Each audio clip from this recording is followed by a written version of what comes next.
Assalamualaikum warahmatullahi wabarakatuh. Alhamdulillah wassalatu wassalamu ala rasulillahi amma ba'du. Sahabat beriman, mari kita lanjutkan tema besar kita tentang saatnya meningkatkan interaksi dengan sumber dari segala sumber kehidupan, yang kali ini sampai kepada bagaimana sebagai sumber segala sumber petunjuk kehidupan Al-Quran tetap terjaga keasliannya. Kita sering mendengar bahwa Quran terjaga sampai hari kiamat. Nah, sekarang mari kita mengenali bagaimana kurang lebih Quran bisa terjaga. Janganlah diganti satu ayat, satu huruf pun hilang ketahuan. Rekan-rekan sekalian, ternyata Al-Quran terjaga keotentikannya, keasliannya, tidak mungkin berubah dan dirubah oleh manusia dengan 3 poin ya, 3 kondisi. Yang pertama, Allah yang menjaganya, pasti itu. Yang kedua, Al-Quran sendiri menjaga dirinya. Yang ketiga, Quran terjaga dengan sanad. Mari kita lihat. Yang pertama, Quran terjaga karena Allah yang menjaganya. Allah menyampaikan, "Inna nahnu nazzalna dzikra wa inna lahu lahafizun." Sesungguhnya kamilah yang menurunkan Al-Quran dan pasti kami pula yang memeliharanya. Rekan-rekan saya bisa lihat di layar. Ya, Allah yang menurunkan Quran dan Allah yang akan menjaganya. Ini yang pertama. Yang kedua yang menarik adalah ternyata Allah mentakdirkan Quran bisa menjaga dirinya sendiri. Dengan apa? Yang di luar dugaan kita, Quran menjaga dirinya sendiri dengan rahasia angka 19. Di surat ke-74 ayat 29 sampai 30 Allah berfirman, "Lawahatul lil bashar 'alaiha tis'ata asyar." Neraka Sakor adalah pembakar kulit manusia. Di atasnya ada 19 malaikat penjaga. Ketika ayat ini turun, maka bagi orang-orang yang beriman tambah beriman. Tapi bagi orang-orang kafir, kemudian dia protes, bertanya, tumben, biasanya penjaga neraka, penjaga surga atau yang lain, Muhammad sering menyebut 7, 3, kenapa sekarang 19? Dia bertanya. Kelak kemudian setelah teknologi berkembang, ada ahli, diantaranya adalah Rashad Khalifah, yang ahli di bidang komputer Quran, artinya Quran dipelajari dengan digali dengan aspek computerized, maka ditemukan sesuatu yang mengagumkan. Salah satunya, rekan-rekan bisa melihat di layar, ternyata tulisan Bismillahirrahmanirrahim jumlah hurufnya 19. Yang pertama. Nah, Bismillahirrahmanirrahim terdiri dari ism Allah Ar-Rahman Ar-Rahim, karena B-nya harfu jar nggak dihitung. Nah, ternyata kalau dihitung secara komputer dilacak, kata ismun dalam bismi itu ism ada 19. Berarti kelipatan 19 jelas karena jumlah 19. Satu Quran itu. Kemudian kata Allah ada 2698 dalam satu Quran, berarti apa? Ada 142 kali 19, kelipatan 19. Kata Ar-Rahman 57 kali dalam satu Al-Quran, dan berarti itu 3 kali 19, kelipatan 19. Ada juga kata Ar-Rahim, yaitu ada 114, berarti 6 kali 19. Tetapi kalau dihitung real, kata Ar-Rahman kata Ar-Rahim dalam Al-Quran ketemu 115. Maka saat itu Rashad Khalifah pernah mengatakan bahwa Quran ini ada tambahan, kata dia. Kemudian ulama-ulama Timur Tengah semuanya mengatakan dia sesat, dia kafir gitu kan. Kenapa? Dia meyakini seharusnya di 114, kenapa ditemukan 115? Seperti itu kurang lebih menjadi perdebatan cukup panjang, tapi akhirnya ditemukan jalan, Allah Subhanahu wa taala memberi jalan. Seorang ahli kemudian melihat apakah benar ini Ar-Rahim dalam Al-Quran 115? Betul, ternyata kata Ar-Rahim dalam Al-Quran 115, berarti nggak kelipatan 19, lebih satu. Begitu dilacak, dalam Al-Quran ada Ar-Rahim yang bukan sifat Allah. Ditemukan di surat At-Taubah ayat 128. Karena Rasad Khalifah bukan pakar tafsir. Dia hanya mengkomputer berdasarkan Quran yang ada, dilacak dengan komputernya.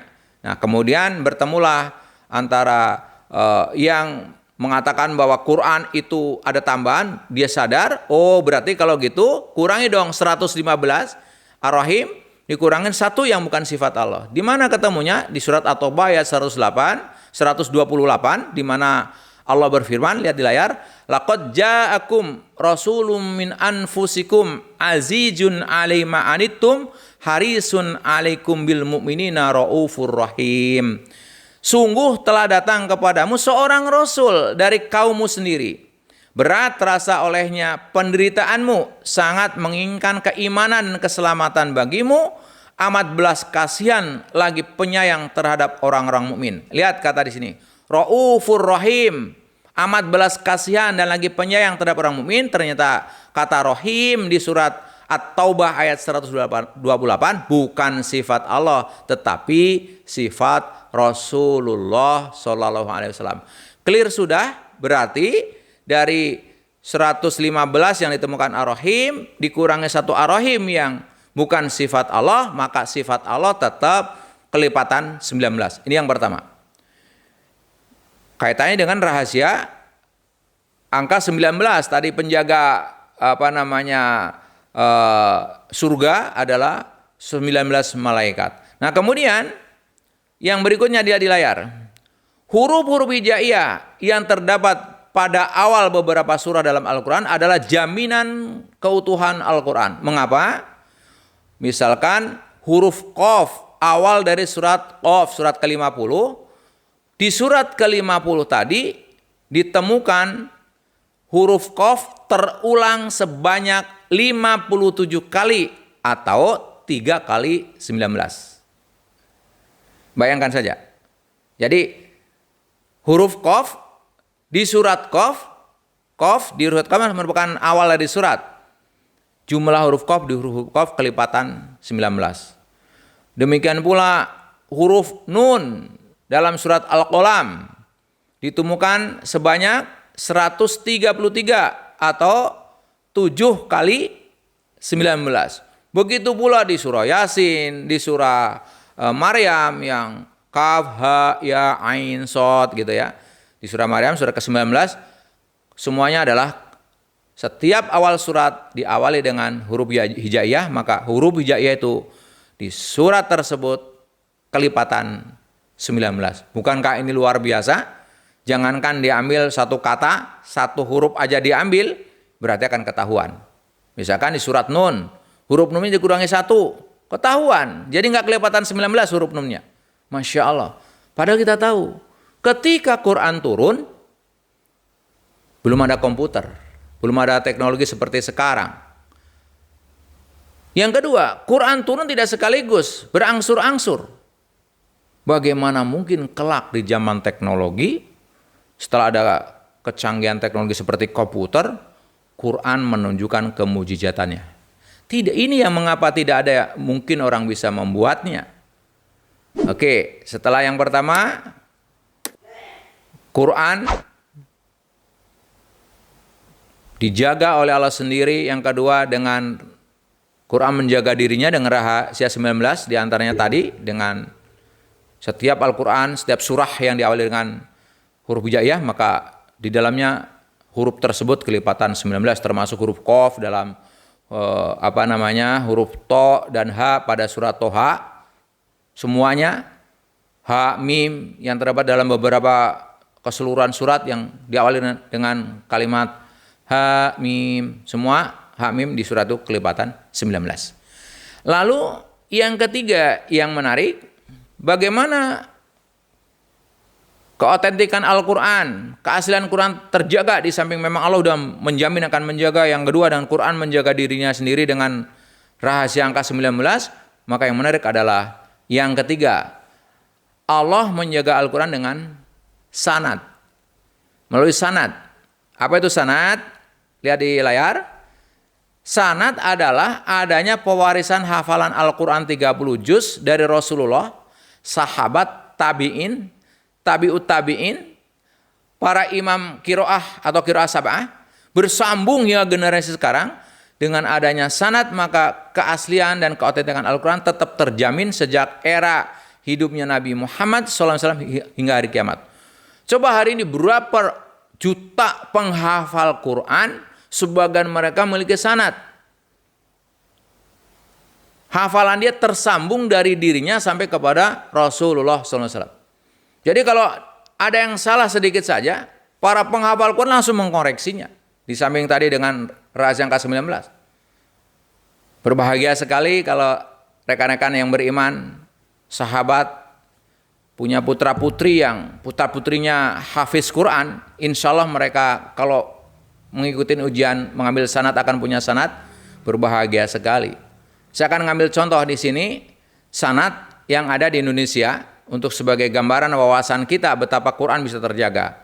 Contoh sanad, lihat di layar, milik Haji Muhammad Maftuh Said, Pondok Pesantren Al-Munawariyah, Sudimoro, Bulu Lawang, Malang.